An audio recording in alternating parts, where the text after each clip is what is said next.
Good evening, Bahamas. Coming up tonight on our news. Police are investigating an apparent suicide that took place at the Elizabeth Estates police station. That story is coming up tonight, straight ahead. The Prime Minister blasts the leadership skills of F&M leader Dr. Hubert Minnis. That story straight ahead. A former PLP MP calls Ryan Pinder's absence from Parliament unacceptable. Plus, a former Bahamar executive says the F&M leader's comments on a possible resale were taken out of context.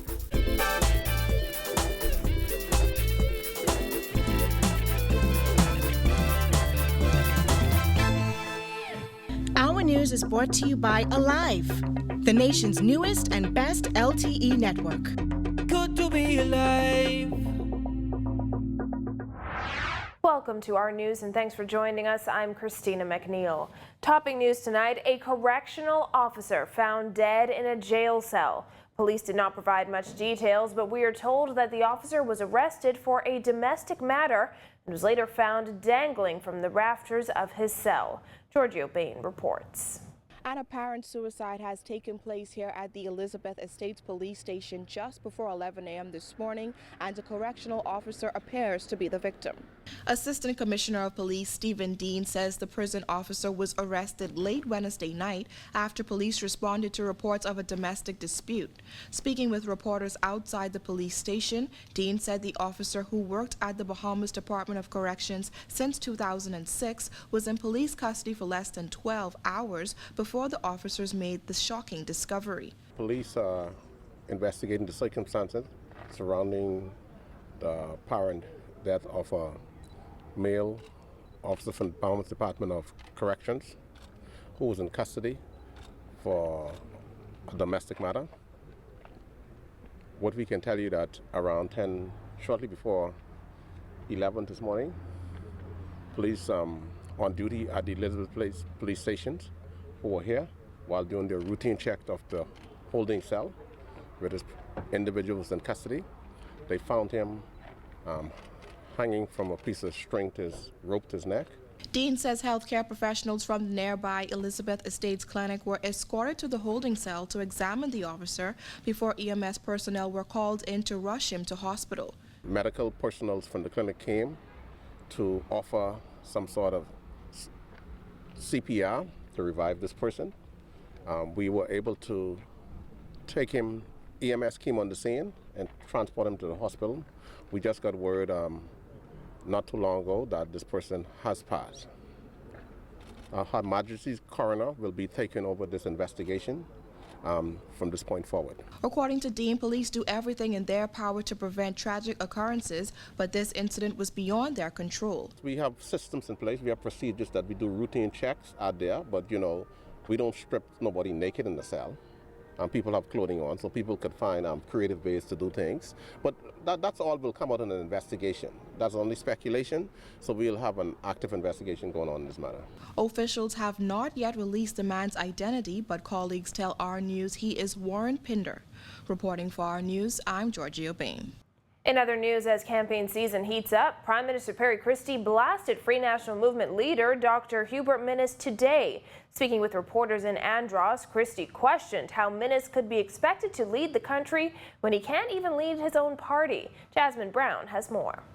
Christie says the fact that Minnis could become leader of the country is frightening, as he could not even lead his own party. The missteps, the mistakes, the insensitivity to his own members that has resulted in a revolt against him demonstrates that there is a need for him to take a little bit longer to mature politically and mature in decision-making politically.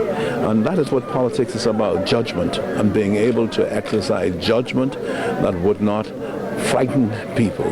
While in South Andros today, the Prime Minister gave a scathing assessment of the Killarney MP's leadership abilities or lack thereof. His comments came a day after Fort Charlotte MP Dr. Andre Rollins blasted Minnis in the House of Assembly for his absence during certain critical sittings. Rollins was among 6 F&M MPs who described Minnis as a failed leader who has lost their trust last summer in a letter to the F&M's General Counsel. Those MPs ultimately ousted him as leader of the official opposition. And if you have to, as a Bahamian, look to leadership of Dr. Minnis, you ought to be frightened of the potential for him to be elected now, because he has not demonstrated any degree of capacity to govern, really, in effect. And it is for me to say that, and to say it as someone who's obviously a protagonist and someone whose job he's obviously trying to take. And Christie, referring to what is happening inside Minnis' own party, said it is hard to believe Dr. Minnis would be capable of running a nation when he has shown he can't lead his own people. The major party, the FNM, they're led by someone who has found it difficult to demonstrate a capacity to lead even a small group of persons in the House of Assembly. Reporting for our news, I'm Jasmine Brown. Well, 12 hours before the Prime Minister's visit to South Andros, the Free National Movement held its candidate launch on the island to officially present Central and South Andros candidate Zendel Forbes. Party leader Dr. Hubert Minnis called the Progressive Liberal Party the master of disaster, whose leader has failed to set a good example for young Bahamians. But we recently saw the Prime Minister make a rude gesture with his middle finger at a PLP rally in Nassau.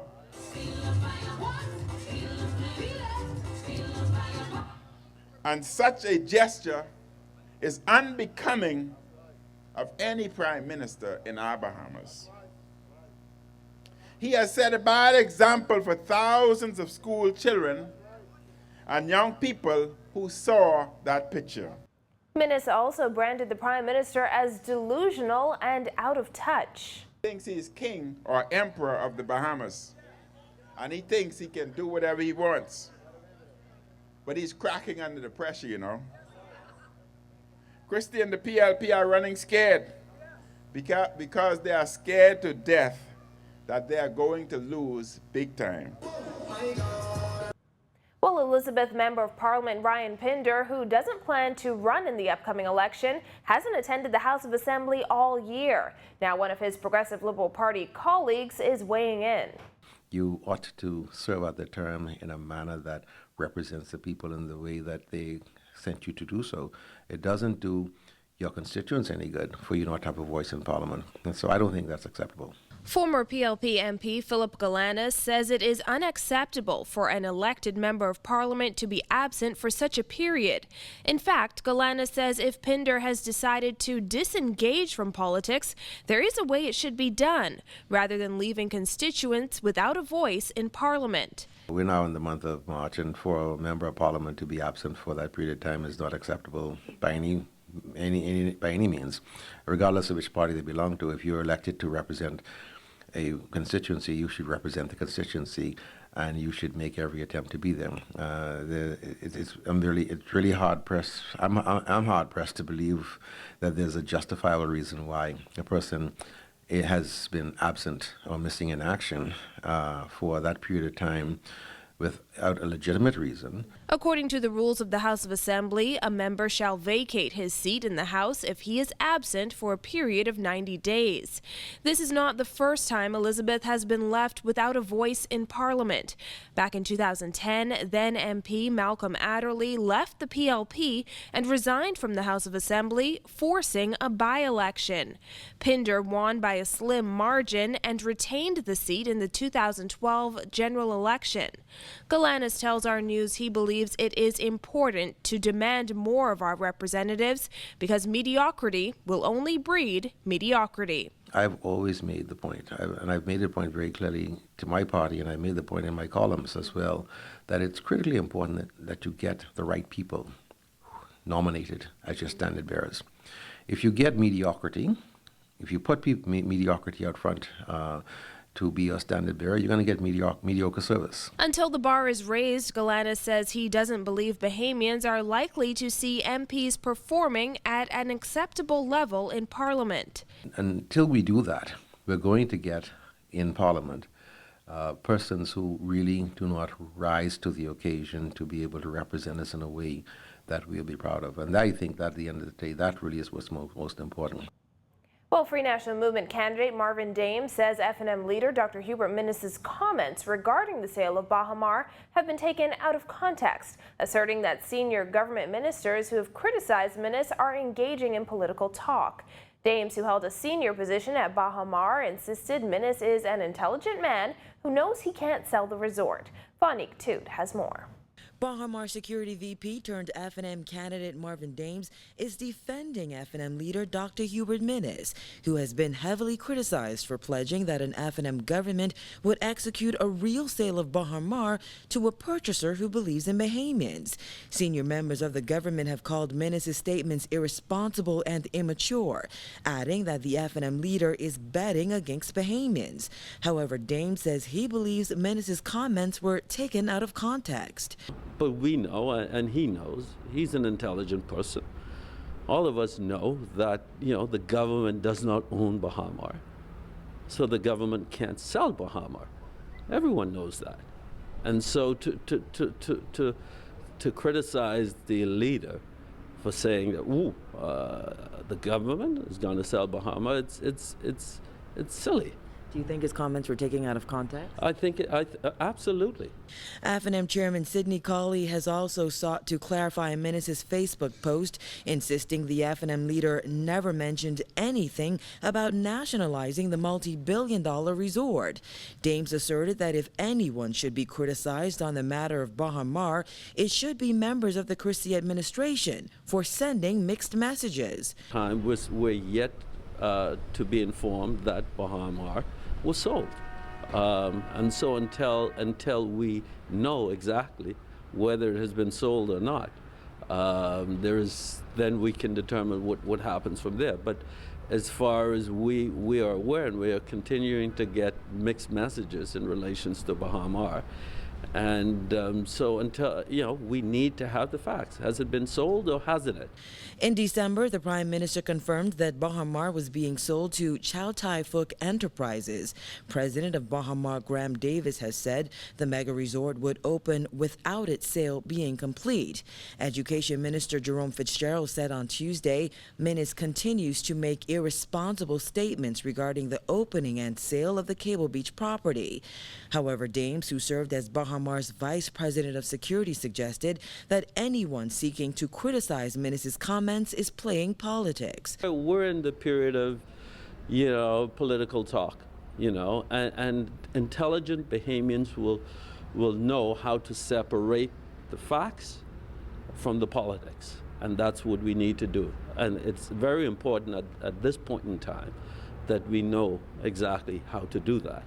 Baha Mar will begin its phased opening next month with a soft launch. Reporting for our News, I'm Vonique Toot. Still to come on our news, the Financial Services Union raises the alarm on bank layoffs. Stay with us.